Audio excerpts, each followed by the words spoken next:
Pode pegá-la aí e abrir 2 Timóteo, capítulo de número 4, versículos 5 até o 8. E o tema dessa passagem, que é a grande ideia que nós temos aqui hoje, é: fique firme e prossiga na caminhada. A sua recompensa não é aqui. Fique firme e prossiga na caminhada. A sua recompensa não é aqui. Se coloque de pé para a leitura da palavra de Deus nessa noite.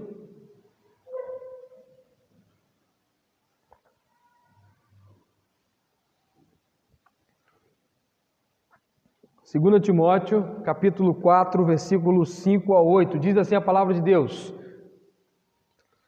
Tu, porém, sê sóbrio, sofre as aflições e faze a obra de um evangelista. Cumpre bem o teu ministério. Quanto a mim, já estou sendo derramado como libação, e o tempo da minha partida está próximo. Versículo 7, todos juntos no 3. 1, 2, 3. Combati o bom combate, acabei a carreira, guardei a fé. Desde agora a coroa da justiça me está guardada, a qual o Senhor, justo juiz, me dará naquele dia. E não somente a mim, mas também a todos os que amarem a sua vinda. Amém? Senhor, dá-nos compreensão da Tua palavra, tem misericórdia de nós, através desse servo humilde, Senhor, por graça, pelo poder do Teu Espírito, no poder do Teu Espírito, alcance os corações com a Sua palavra, Deus, que é viva, eficaz, poderosa, ela adentra a nossa alma, alcança as profundezas do nosso pensamento, toca em nosso coração e nos muda, e nós conseguimos externar isso quando praticamos aquilo que ouvimos.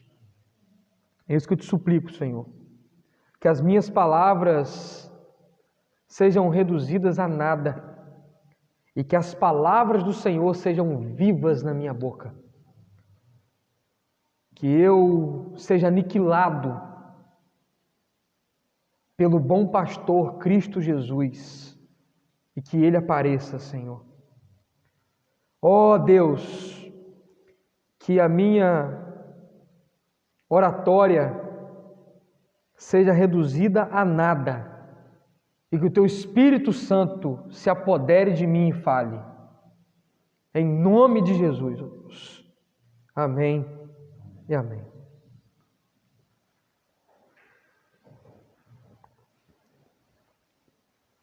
Está chegando o final da vida do apóstolo.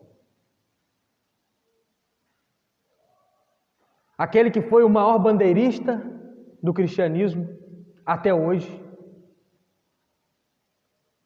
Aquele que mais plantou igrejas, o maior missionário, o maior escritor, aquele que teve mais materiais usados na edificação de igrejas durante toda a história. O maior pregador, o maior missionário, o maior evangelista, o homem que mais transitou e mais viajou com eficiência na pregação do Evangelho, com foco na evangelização, que visitou mais cidades,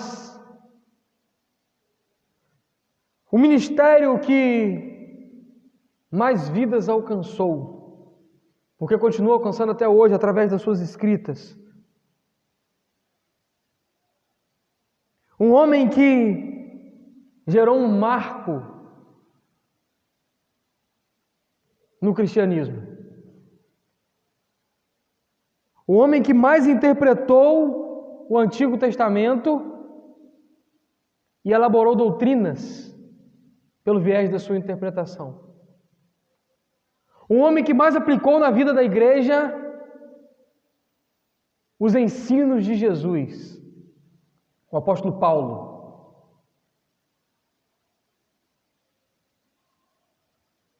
Um homem que, se vivesse hoje, não seria o modelo de crente. Porque as nossas bases para que alguém seja reconhecido como um crente padrão estão muito fora de enquadrar o apóstolo Paulo. O evangelho do triunfalismo requer que se seja rico, que tenha sucesso, que seja alguém proeminente na sociedade. O evangelho do triunfalismo requer que a pessoa tenha um reconhecimento como alguém que é grande. Eu estudei em tal universidade, eu fiz curso em tal lugar, eu criei o meu negócio, eu cresci, eu tenho muitas riquezas, eu sou a universal. Esse é o slogan do cristão, do crente popular brasileiro. Que a falsa doutrina, os falsos ensinos e a caixinha que padroniza o crente brasileiro tem. Fala que você fala que é crente, a primeira coisa que a pessoa fala, mas aquela igreja que eu vejo na televisão, não é assim. Ser crente igual aquilo que eu vejo, eu não aceito. Saiu uma notícia a respeito de um pastor que tem uma grande editora, um selo de gravação, e esse pastor, que é o presidente dessa empresa, o administrador dessa empresa, que tem uma associação de evangelismo, ele deve para o governo mais de 2 milhões. E quando você vai na publicação dessa notícia, o que você vê é pessoas dizendo, assim, isso que é ser crente. Olha a igreja, olha o que é a igreja brasileira. Eu tenho horror de igreja por causa disso. Por quê? Essa estampa, essa aqui é a marca. E por isso que eu digo que o apóstolo Paulo não seria convidado pelas igrejas de hoje para pregar nas suas maiores conferências. Ele não se enquadra nesse estilo. Ele não é o politicamente correto. Ele não fala o que o povo quer ouvir. Pelo contrário, aqueles que rejeitavam a sua pregação estão criando comichões no ouvidos, juntando líderes para si, ao que o contexto imediato da passagem está nos trazendo. Estão criando comichões nos ouvidos, estão juntando os seus líderes segundo as suas vontades, que pregam aquilo que querem ouvir, aquilo que eles querem ouvir, que dizem as palavras que eles querem, que fale sobre eles, sobre como eles terem sucesso. O apóstolo Paulo está na reta da sua carreira, numa prisão, numa masmorra, a pior das prisões. E ele não está lá conforme esteve na sua primeira prisão, que foi preso por um crime religioso. Ou seja, uma prisão que lhe dava muito orgulho. Ele foi preso pregando o evangelho, porque queriam frear a pregação do evangelho, e ele se gloriava nisso, mas agora não, ele está preso, e com como um malfeitor, porque Nero, no ano de 64,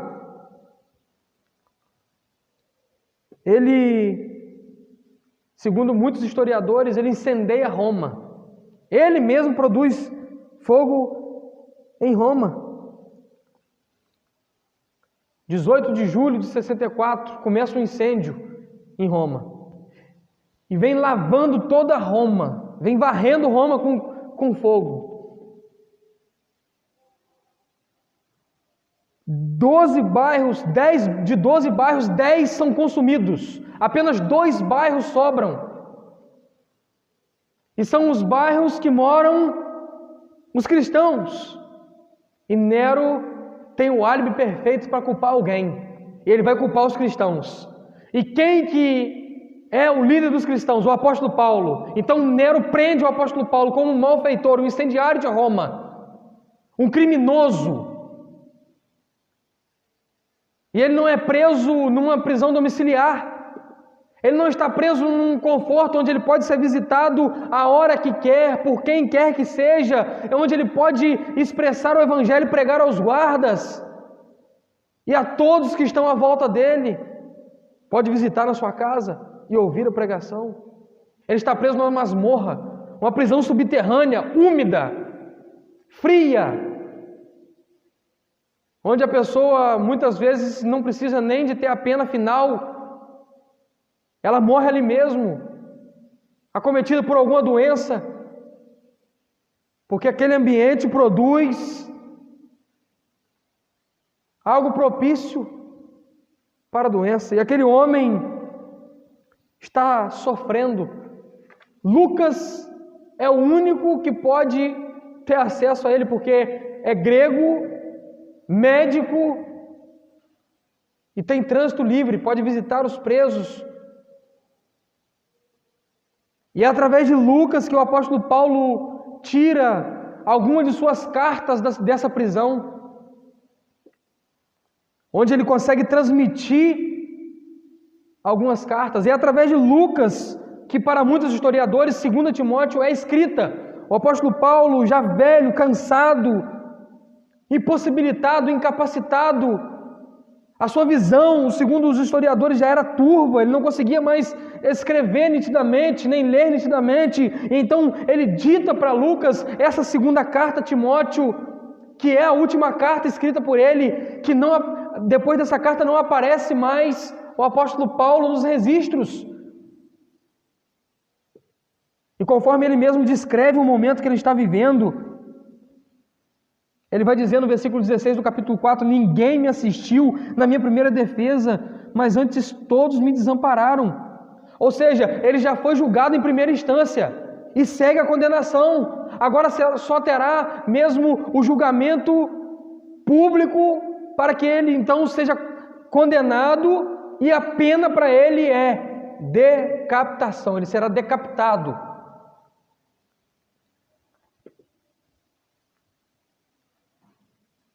Esse homem escreve essa carta poderosa. E o versículo 5 nos revela algo muito precioso. O apóstolo Paulo está terminando a sua carreira. Julgado em primeira instância, indo ao julgamento público, será condenado, decapitado. Mas a obra continua. Ele está passando o bastão da fé para a mão de Timóteo, e ele está dizendo: faze a obra de um evangelista, cumpre bem o teu ministério. Esse sofrimento que eu estou passando, Timóteo, que esse sofrimento não faça você desanimar. Sofre, pois, as aflições. Esse homem que está passando por toda essa luta, por toda essa provação, um homem que está sendo preso em uma prisão que traz vergonha para ele, humilhação para ele, como um malfeitor, aquele que incendiou Roma. Um homem que está numa masmorra.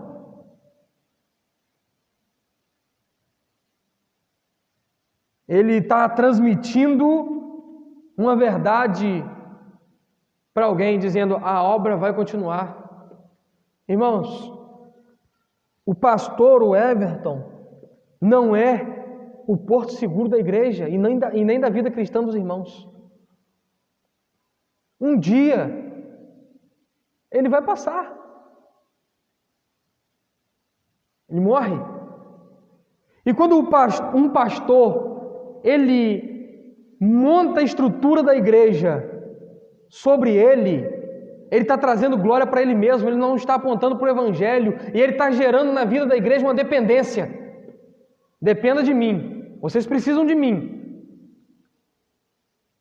Paulo está transmitindo essa verdade aqui para Timóteo. Timóteo, olha, o cristianismo não depende de mim, não está sobre os meus ombros, ele esteve nas minhas mãos, e enquanto esteve nas minhas mãos, eu dei a minha vida em prol dele, agora eu estou passando o bastão para você, continue.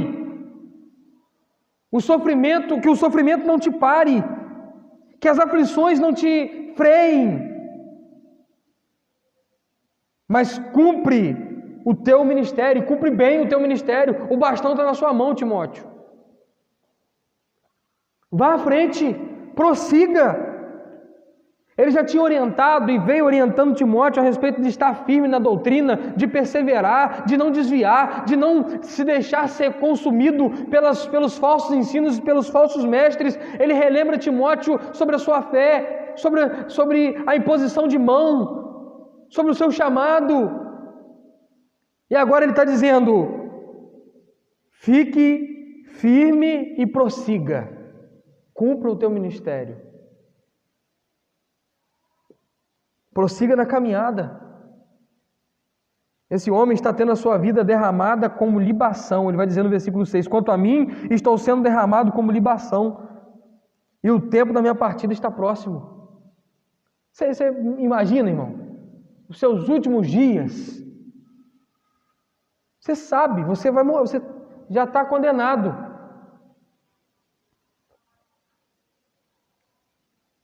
O tempo da minha partida está próximo. E esse homem escreve essa carta com todas essas convicções, com todas essas verdades, com todo o encorajamento, lendo a carta fora do contexto que Paulo está. Você parece que está diante de um jovem cheio de vigor, com toda disposição e no começo da carreira ministerial. Nós estamos lendo a carta de um homem que está na reta final, mas a convicção de vida desse homem e a certeza em que ele tem crido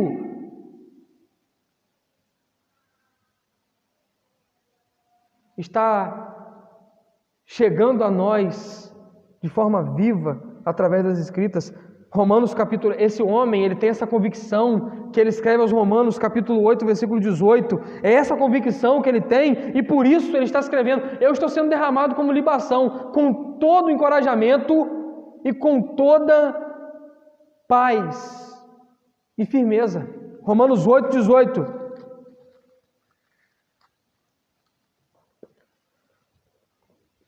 Para mim, eu tenho por certo que as aflições desse tempo presente não se podem comparar com a glória que em nós há de ser revelada. Minha vida está sendo derramada como libação. Eu estou sofrendo, eu estou na cadeia, eu estou na masmorra, eu vou ser decapitado, mas essas aflições, elas não podem ser comparadas com a glória que vai ser revelada.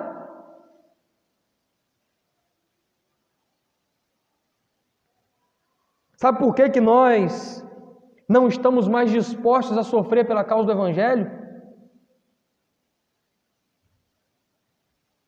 Porque nós esquecemos da glória que há de nos ser revelada na eternidade. Nós queremos a glória do presente. Nós queremos ser o crente que chuta a cara de leão, que espanta demônio, que vence Golias.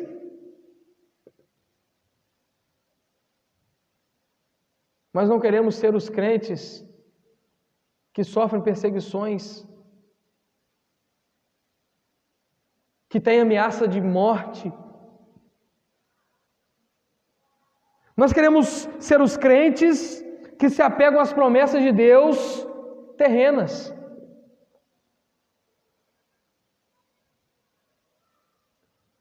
Somos frutos da nova aliança, mas queremos as promessas e reivindicamos elas o tempo todo da antiga aliança.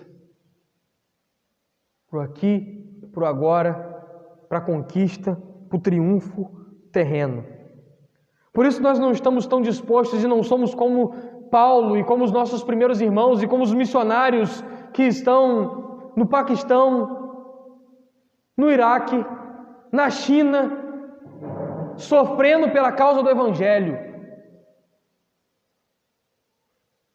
Porque nossos olhos eles estão focados na glória da terra, no prêmio passageiro, naquilo que é efêmero. E não há problema nenhum, irmão, em conquistar, em ter. O problema é que você fazer disso a glória que está sendo revelada para você e esquecer do céu. A maior promessa que um crente tem é da vida eterna. A maior bênção para o cristão é a salvação. O maior desfrute do crente é a eternidade ao lado do Senhor Jesus. Ele está focado na glória que há de ser revelada. E o apóstolo Paulo, ele tem convicção de que o morrer é lucro. Só quem escreveu Filipenses 1:21 pode dizer: eu estou sendo derramado como libação, sem preocupação com isso.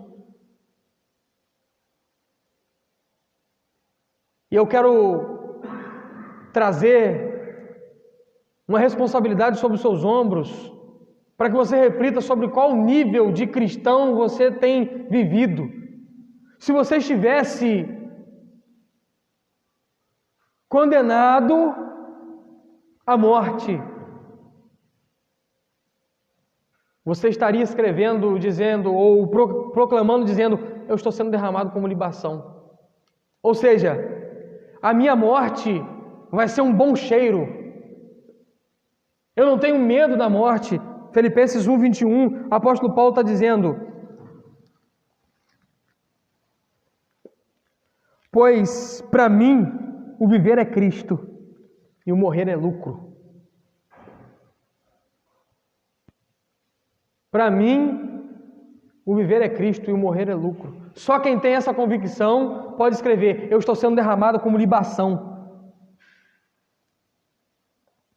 O tempo da minha partida está próximo. Estou na minha reta final. Por isso, Timóteo, eu estou passando a responsabilidade para você. Cumpre bem o teu ministério. Faze a obra de um evangelista. Dê continuidade. Fique firme. Prossiga. Vá avante. E aqui está um versículo, talvez um dos mais conhecidos e mais citados em momentos de morte dos cristãos. Combati o bom combate, acabei a carreira, guardei a fé. Eu quero dizer para você hoje aqui, não está na hora de você usar esse versículo ainda. Você não está jurado de morte por pregar o Evangelho.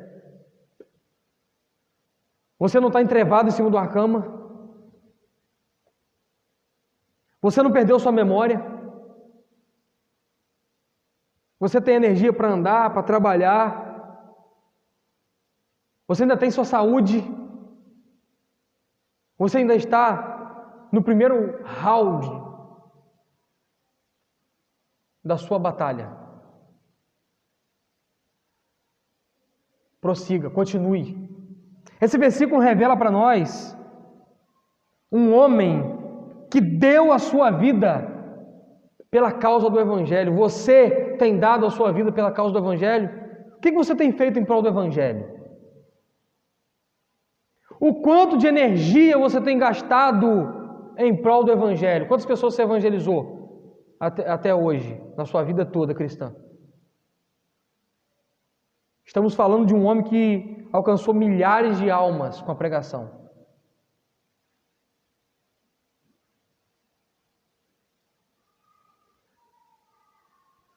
Quantas pessoas você conduziu a Cristo? Quantas vezes você foi colocado em sofrimento por causa do Evangelho? Irmãos, nós precisamos estar firmes na nossa caminhada cristã, de modo que tenhamos dia após dia empregado energia. Você precisa olhar para o seu ontem e dizer: glória a Deus, porque eu empreguei energia na causa de Cristo do Evangelho, e olhar para o seu amanhã dizendo: eu vou me dedicar mais. O momento final da vida do apóstolo, ele está dedicado em escrever, ele está usando as últimas energias dele para escrever algo, ou pelo menos para citar algo para alguém escrever. Nós precisamos, irmãos, ter mais comprometimento com a causa de Cristo, comprometimento com o Evangelho. Esse homem que diz: combati o bom combate, acabei a carreira, ele sabe, olha só, ele sabe que não vai sair dali, ele não vai ser liberto. Eu acabei a carreira. Ele está dizendo: eu sei, eu já terminei. Esse homem é alguém que podia dizer isso com paz. Se você tivesse de Deus uma orientação que você só teria 5 dias de vida, como você empregaria esses 5 dias? E o que você poderia dizer de toda a sua carreira cristã? Já parou para pensar sobre isso? O que você pode dizer hoje sobre sua carreira cristã? Você combateu o bom combate? Você fez bastante? Irmãos, eu não posso dizer isso. Eu não posso olhar para trás e dizer: eu fiz muito. Eu posso me orgulhar, eu posso me gloriar naquilo que eu fiz. Combati o bom combate, acabei a carreira. Não é para qualquer um. Eu vejo isso sendo colocado em lápides de pessoas que envergonharam o Evangelho, deram mau testemunho. Eu não quero que coloque isso na minha lápide, não. Eu quero que coloque uma Bíblia. Eu não quero nem coroa de flores, essas bobices que faz. Quando morre, faz flor, coroa. Tudo bobice. Só serve para dar mau cheiro no ambiente e enjoo no estômago. O morto não sabe de nada daquilo ali. Eu quero uma Bíblia aberta, para que eu transmita a ideia de que eu dei a minha vida em prol da pregação da palavra. E eu preciso empenhar mais energia para que isso possa acontecer com propriedade. Você tem mais a oferecer, irmãos. Irmãos, nós precisamos oferecer mais. Nós precisamos, e quando olhamos para a vida do apóstolo Paulo, nós precisamos ter vergonha.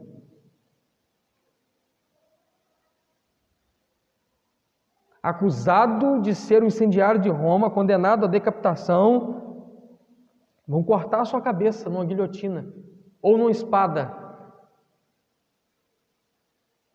publicamente, para dizer para todos os cristãos: olha a vergonha que um de vocês está passando.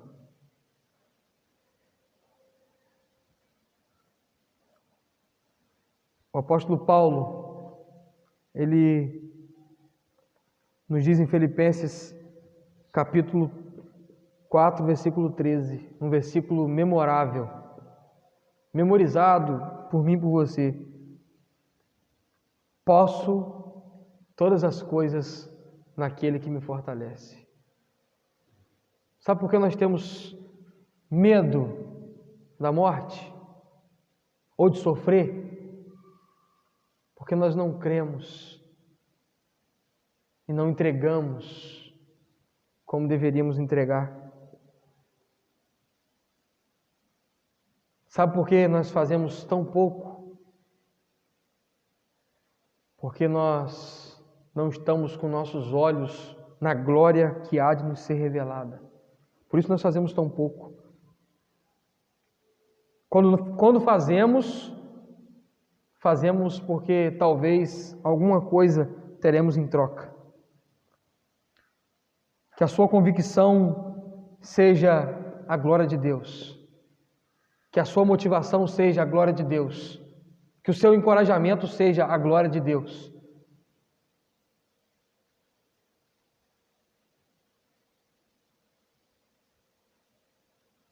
Que você e eu venhamos ficar firmes e prosseguir, porque estamos almejando a glória de Deus. Versículo 8, ele vai dizer: desde agora, a coroa da justiça me está guardada, a qual o Senhor justo juiz me dará naquele dia. E não somente a mim, mas também a todos os que amarem a sua vinda. E aqui eu gostaria de destacar algumas coisas importantes. Desde agora, a coroa da justiça me está guardada. Isso nos leva à seguinte verdade: a esperança da salvação, ela começa aqui. Não é só quando você morrer que você vai desfrutar. Desde agora, a coroa da justiça me está guardada. Deus, quando salva o homem por sua maravilhosa graça, segundo a sua vontade, por meio da fé, Ele salva o homem a fim de que esse viva para a sua glória. Ou seja, Deus não te salvou e instantaneamente te tirou daqui e te levou para o céu. Isso é glorificação. Deus te salvou e você continua vivendo aqui. Qual o propósito disso? Deus te salvou, irmão de lei, e o Senhor continuou a viver aqui. Deus te salvou, irmão de lei, e você continuou a viver aqui. O propósito disso é que Deus venha revelar a sua glória através da sua vida, da minha vida. E a nossa expectativa do porvir viesse a ser transmitida através da pregação com o nosso viver a outros. Nós precisamos ter essa convicção. Deus me salvou. E aí o universalismo prega isso. Está salvo, irmão. Divirta-se.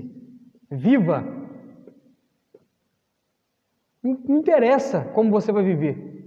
Você pode ficar tranquilo que Deus vai salvar todos e da forma que você viver, fique tranquilo que você pode ter segurança. Não tem problema nenhum. Problema nenhum. O universalismo prega isso. Salvo quem quer que seja e vivendo da forma que quiser, está salvo. Naquele grande dia, e o apóstolo Paulo traz isso, me dará naquele grande dia. Ele está apontando para um viver agora com a expectativa do porvir. A forma com que eu vivo, garantido, seguro da minha salvação, me dá a expectativa de naquele grande dia, o justo juiz me julgar por aquilo que eu fui defendido como pelo justo advogado, pelo advogado fiel. Irmãos, nós precisamos estar focados na glória do porvir, porque ele vai nos dizer mais uma verdade: não somente a mim, mas também a todos os que amarem a sua vinda. Ou seja, o que o apóstolo Paulo está vivendo e a expectativa dele não é só dele. Eu e você podemos ter essa mesma convicção. Nós devemos amar a vida do nosso Deus, do nosso Senhor. Ou seja, ter essa expectativa. Muitos cristãos hoje, se você for perguntar, você queria que Jesus voltasse? Não, melhor esperar um pouquinho. Eu preciso ainda terminar a minha casa da forma que eu sonhei. Eu preciso conquistar o emprego dos meus sonhos. Eu preciso ainda alcançar um nível de prosperidade que eu não alcancei.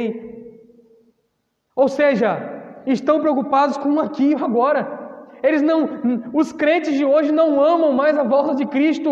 Eles querem que retarde um pouquinho, espera um pouquinho. Não, peraí, eu preciso ainda de conquistar mais alguma coisa, crescer aqui ou acolá. Meu irmão, não existe mais nada mais maravilhoso para o crente do que olhar para o céu e ver o seu Senhor vindo lhe buscar. Não existe expectativa mais prazerosa do que essa na vida do crente.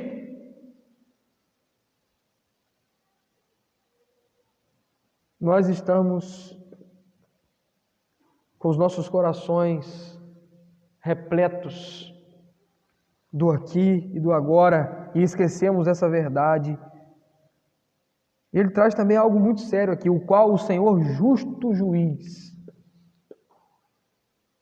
Haverá um dia, irmãos, que nós vamos nos encontrar com esse justo juiz, em que toda a nossa carreira será, eu vejo esse momento como um patrão que empregou alguém em um trabalho, pagou bem ele, deu condições de trabalho a ele, deu ferramentas boas a ele, deu um plano de carreira excelente a ele, e agora esse patrão, no último dia de trabalho, para completar o tempo de serviço, ele chama o funcionário e diz: vamos ali na minha sala, porque eu vou te avaliar como é que você foi na sua trajetória toda. E aí aquele mau funcionário, ele vai ouvir do patrão: eu te dei todas as condições, eu te remunerei bem, você não cuidou bem do trabalho que estava nas suas mãos, eu preciso ser justo com você, você não vai ter direito a absolutamente nada, não vai poder desfrutar de nada. E aí ele recebe outro funcionário e ele começa a lembrar daqueles momentos em que a empresa esteve em crise, em que houve dificuldades, em que ele teve desafios, aquele período de aflição, e o funcionário fiel, ele continuou ali conduzindo a sua tarefa, cumprindo a sua tarefa. Ele avalia página por página dos seus relatórios e ele vê que aquele funcionário ele foi completamente dedicado, zeloso. Ele permaneceu firme na promessa, na expectativa de que um dia ele receberia recompensa, mesmo não tendo nenhum tipo de recompensa momentânea. Então ele diz para esse funcionário: muito bem. Muito bem. A coroa está aqui. A sua bonificação, a sua participação de lucro, ela só pode ser te dada agora. Vai para o meu reino eterno. Então, nós podemos nos lembrar do versículo da palavra de Deus que nos remete à responsabilidade humana diante da tarefa que Deus nos coloca em nossas mãos. Ser fiel até a morte. Ser fiel até a morte. Eu posso ouvir melhor, irmão. Ser fiel até a morte. Aquilo que já está garantido. Aquilo que já está garantido em Cristo Jesus. Não somente a mim, não somente está garantido por Cristo Jesus, não somente o apóstolo Paulo, mas também a mim e a você e a todos aqueles que amarem a vinda do nosso Senhor. Pregue a palavra, continue firme, prossiga na caminhada. Deus não promete que você, e nem te garante isso, Ele não tem compromisso com isso, que vai dar tudo certo para você aqui na terra, na sua caminhada. Ele nos garante a sua graça, Ele nos garante que estará conosco, Ele nos dá segurança da nossa salvação, Ele segura em nossas mãos nos nossos momentos de fraqueza e com sua graça superabundante nos renova, nos restaura, nos encoraja. Mas Ele não te garante que você não vai ter aflição, luta, provação. E se o apóstolo Paulo estivesse contando com essas garantias, ele estaria enfadado ao fracasso, ele ia parar logo, logo. O apóstolo Paulo está confiando naquilo que Deus nos promete de fato e que podemos ter total segurança nisso. A eternidade, o reino dos céus, a vida eterna, os maravilhosos palácios celestiais com a prazerosa glória de Deus constante, permanente, abundante para cada crente que estiver nos seus palácios. Meu irmão, o apóstolo Paulo não viveu uma vida de triunfalismo. E existem duas questões que eu gostaria de falar para que eu possa terminar. Nós estamos muito preocupados com o aqui e com o agora. E isso se dá por dois motivos. Primeiro, porque os homens estão cada vez mais gananciosos e ambiciosos. Eles querem mais. Eu preciso. E segundo, porque os púlpitos têm prometido para aqui e para agora. Eu tenho uma pregação sendo feita, já tem 3 páginas escritas sobre céu e inferno. Os gritos do inferno e os vilumbres do céu é o título dessa pregação. Deus tem me direcionado a preparar, mas ainda não me direcionou para pregar. Vai ter um momento certo. Eu já estou escrevendo essa pregação já tem meses e meses. Estou escrevendo palavra por palavra que eu vou pregar. Talvez seja uma pregação lida.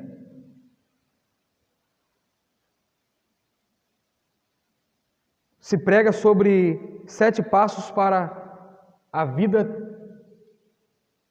conjugal perfeita. Jejum para a porta de emprego dos sonhos. Vigília para a conquista da casa própria. É isso que tem sido ofertado. É isso que se tem buscado. E é isso que tem ocupado nossos corações. Por isso nós não temos amado mais a volta de Cristo como deveríamos.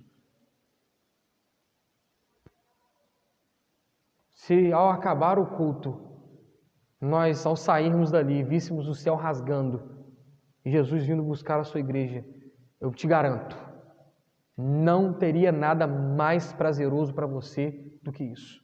Salvo, você convicto daquilo que Cristo fez por você.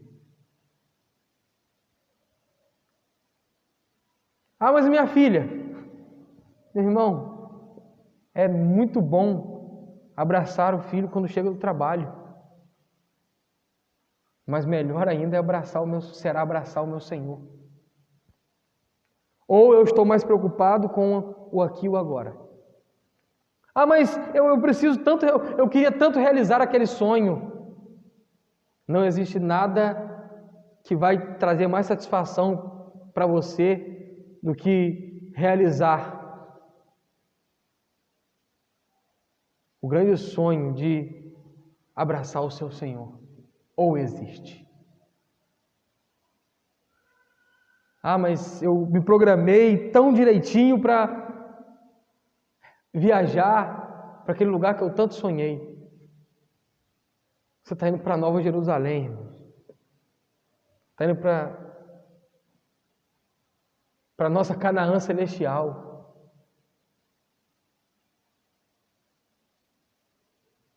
Meus irmãos, prossiga firme, porque a sua recompensa não é aqui. Se você está esperando recompensa aqui, olhe para a vida do apóstolo Paulo e vê se ele teve recompensa aqui.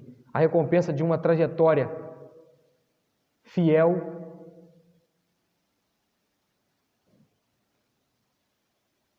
de uma trajetória fervorosa, foi: ajoelha, estenda a sua cabeça para frente. A recompensa aqui, tá, irmãos? A recompensa aqui na terra de um homem fiel e que nós estamos na unha dele. A recompensa desse homem foi: ajoelha, incline sua cabeça um pouco e uma espada passar. Recompensa aqui na terra. Que recompensa está esperando aqui na terra, irmão? O que você acha que você merece aqui? Se não fosse a graça, não merecíamos nem o céu, quanto mais uma vida de sucesso aqui. Olhe para a glória do porvir. Combata o bom combate. O apóstolo Paulo pode conjugar isso no passado: combati. Você tem que conjugar no presente: estou combatendo. Você não está no final da sua carreira, não está acabando a sua carreira. Por isso você não deve guardar a fé.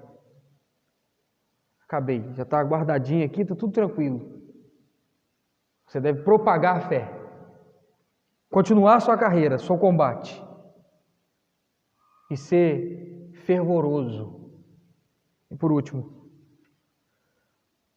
cumpre aquilo que Deus colocou nas suas mãos para você cumprir. Evangelize mais. O que é evangelizar? Evangelizar é falar do Senhor Jesus, quem Ele é, a sua obra. Evangelizar é você abrir o Evangelho, Mateus, Marcos, Lucas e João, e explicar isso às pessoas. É você abrir Gênesis e dizer: o homem caiu, é pecador, miserável, precisa do Redentor. E abrir o Evangelho e dizer: aqui está o Redentor.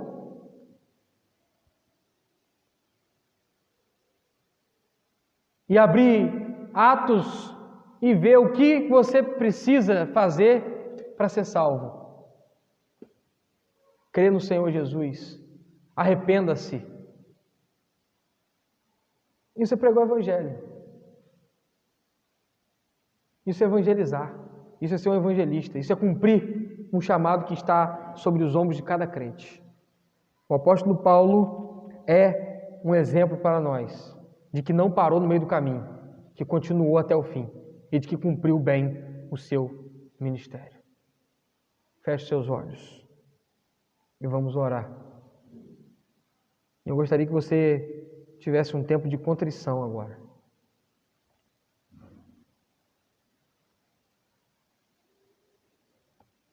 Avalie sua vida cristã, avalie o seu combate.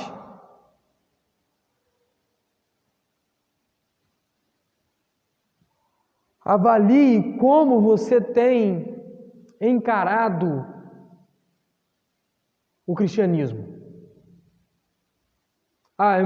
Eu quero ser um crente que tem muito conhecimento. Eu quero ser um crente que segue o protocolo religioso.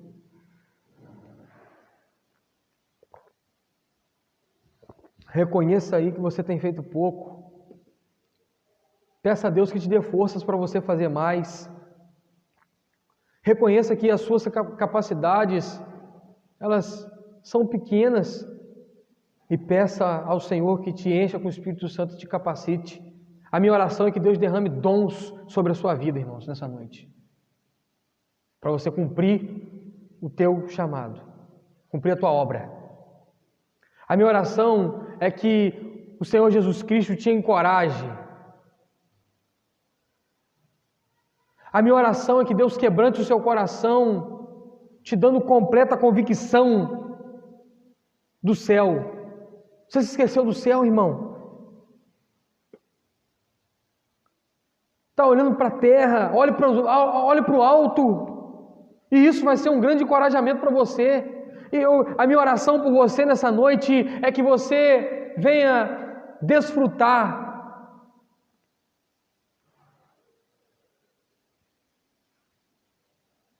de uma convicção esmagadora que o que está prometido para você não é para aqui e para agora, é para a eternidade. Senhor, venha ao coração dos meus irmãos, ó Deus, com essa palavra e com a sua ação poderosa, Deus, trazer a cada um dos meus irmãos um desejo de te servir e uma convicção da glória do porvir, ó Deus. Em nome de Jesus, Pai, que nós possamos nos dedicar em pregar o Evangelho, em combater o combate, Deus, em cumprir e seguir a nossa carreira, em nome de Jesus, Pai amado. Eu te peço, guarde sua palavra em nossos corações e derrame sobre a tua igreja capacitação no Espírito, Deus, dons especiais, em nome de Jesus. Encha-nos com teu Espírito Santo, para que nós possamos pregar a tua palavra, em nome de Jesus. Amém e amém, Senhor.